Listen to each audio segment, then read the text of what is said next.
service of ire.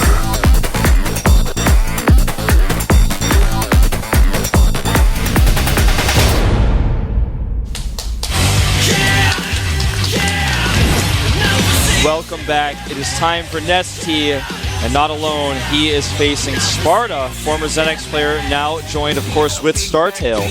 Yeah, exactly. So now we have another Terran versus Zer coming up. The last one was already pretty exciting. I really enjoyed the series between Boom Boom and the STC. I actually would have never thought that Boom Boom would be able to take down STC on Daybreak when we saw how this opening just unfolded with Boom Boom getting so greedy. But he pulled it off. It was really incredible. Three very, very entertaining games. It was actually a really sick game. We just saw in game 3 especially. And of course the winner of that match, Boom Boom, will face Gumiho, and then you can see how the rest of the bracket will fall through there. Whoever wins between Trap and Supernova will face whoever wins between Boom Boom and Gumiho. Just to explain that in more detail to you guys.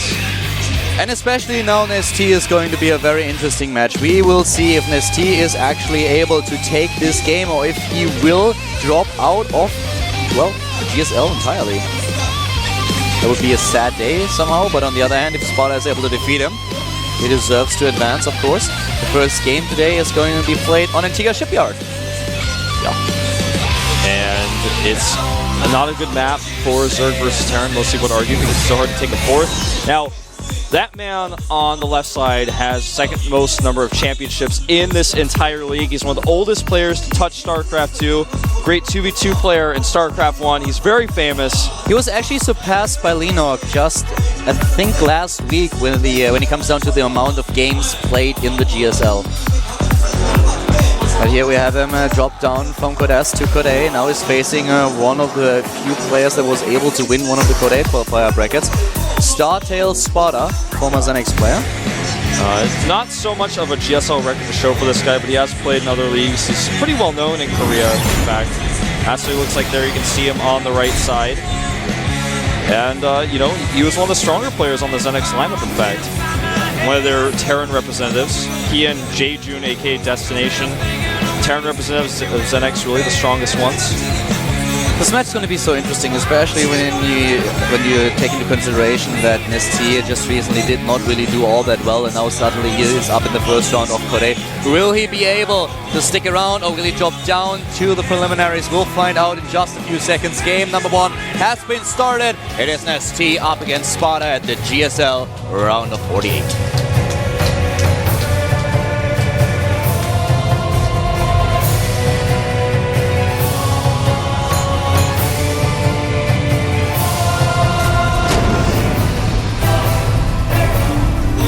Starting to the left side of the map, we have the creator of the universe. It is, of course, the LGIM player. It is LGIM NesTea. People in the crowd screaming MJ Duck's name as he sits there in the booth. Looking a little bit tired today, Korean jokes aside. His opponent, though, starting to the right. He's wide awake, playing a Terran. Blue color we have starting for the StarTale team. StarTale Sparta. So weird not to hear Zenix to me actually there. Yeah, a little bit, isn't it? Fast hands there. Yeah, isn't he a quick one? He's got like that sensitivity, you know, is probably pretty high, the way he moves his mouse in such small motions there. You know, NesTea lost a little bit of his former glory. If you look at his match list these days, then it's actually a little bit of a sad story. He was one of the strongest players in the entire world, but in the past few weeks he was not able to really perform on the same level that he did it a few months ago. Especially when you look at his record against Terran, you'll find games... I mean, I'll just go down the list of matches that he played against Terran for you guys. He lost to Supernova in Code S. He also lost to a lot of players, like for example Last and Fantasy in the OSL, lost to MVP at the IEM Cologne, lost to Cass, he lost to Puma. He was able to win against Strelok, but that's basically all there's to it. Although fans still think that he has an 85.3% chance of beating Sparta here. Pretty, you know, a pretty bold fan statement there, really, with those votes. He is, of course, definitely he's the more known player of the two of He them. definitely has better results overall. Than Definitely a fan favorite. If you look at Sparta's record, for example, you will realize that he didn't play in the GSL all that much. So it's definitely a match where I would say that NesTea is the favorite player here. But on the other hand, it has to be... Well, Oh, this is a fake! He's actually not going to make a command center. I was wondering why he kept moving around. He's actually going to do 4 racks off 1 base. Oh, wow. This is a rare strategy. It is so tricky, and I have not seen someone do this in a long time. And there is no gas for NesTea. If NesTea only builds queens, he will most likely lose this. Yeah, and basically the only way to defend is with queens and spines. If you don't know what's coming, you're not going to blindly build spines. You just won't. Oh, wow, man. This is something that I certainly did not expect. Neither did I, but I really like it. It's such a strong strategy. The Overlord is not going to see this for ages. Yeah, I was just about to actually complete my thought on this. NesTea definitely the favorite player in this match, but at the same time, people have to realize that he has been really struggling, especially against Terran. So this might be something that Sparta can exploit, and it certainly looks like he has more than only one trick up his sleeve. Yeah, that it does. Right now, he's actually watched his barracks production actually queuing up on the Marines. There he goes, he fixed it. But this attack is so strong. He will likely pull almost all of his SCVs with this. You can transition if you do some damage, and he is taking a gas right now. Yeah, he's actually taking the gas. I did not expect that. I wonder what his plan is going to be with this gas that he's getting. 4 Marines at a time being built right now. The 3rd base already coming up And he for wants to check NesTea. for it. Doesn't get to see it though. Still no gas. He stopped production of the refinery. He's showing it to the Overlord. He wants the Overlord to think there's a gas there. That is actually ingenious. He wants the Overlord to think there's a gas. It's total fake. It's genius.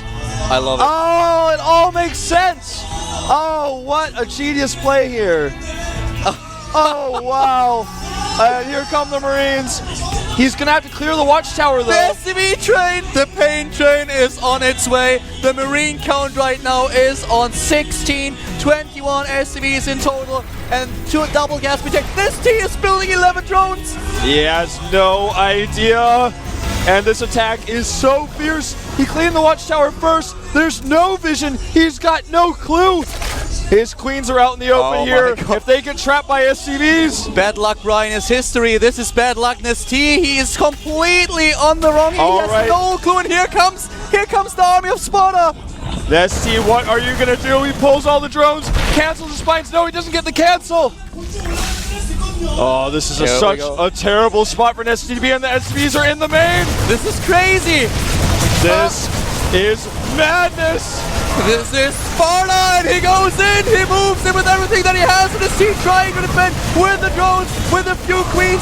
So many harvests already being killed, but the Zerglings are now on the way. 6 SCVs are left. NesTea might have been able to pull it off. There are 19 Marines on the map still left, but the queens are doing so much damage. They have the high ground. GG! You gotta be kidding me. NesTea, he holds it. He builds drones while his opponent is moving in with Marines and SCVs. Has no clue what's happening, but he is still able to hold it. The power of queens, that is one of the reasons why these types of builds have disappeared with the stronger queens. And you know, I said earlier I saw the Prime coach come out with a big smile, but I just watched the LGIM coach come out with a banana grin, and he is going in there to congratulate NesTea.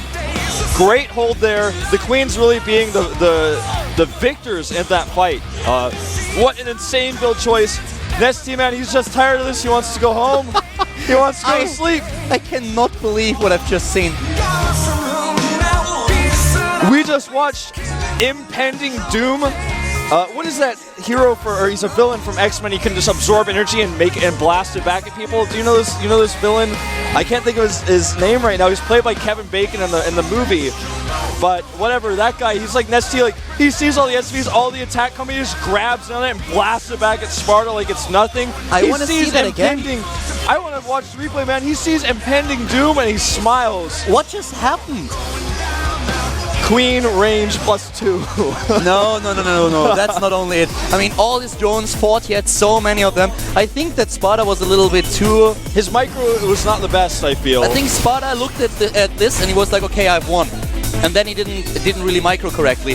I am perfectly sure he could have won this. Yeah, if he fought on the low ground, I feel, rather than trying to fight up a ramp, where all of his SCVs got isolated away from his Marines, Or maybe even if he tried to fight and wait for reinforcements, just fight on the low ground, be patient with his micro, then wait for the reinforcements. I think he could have had a better chance as well. I think you're so right. He got complacent. He was like, I got this. And he didn't really micro his units. But still, crazy hole. I mean, I would have not bet a single cent on NesTea when those SCVs came off the mineral line. What an insane hole. We are going into game number 2, though. Sparta against NesTea. NesTea, fan favorite, up a game. This is the GSL round of 48, cast by Keller and Wolf.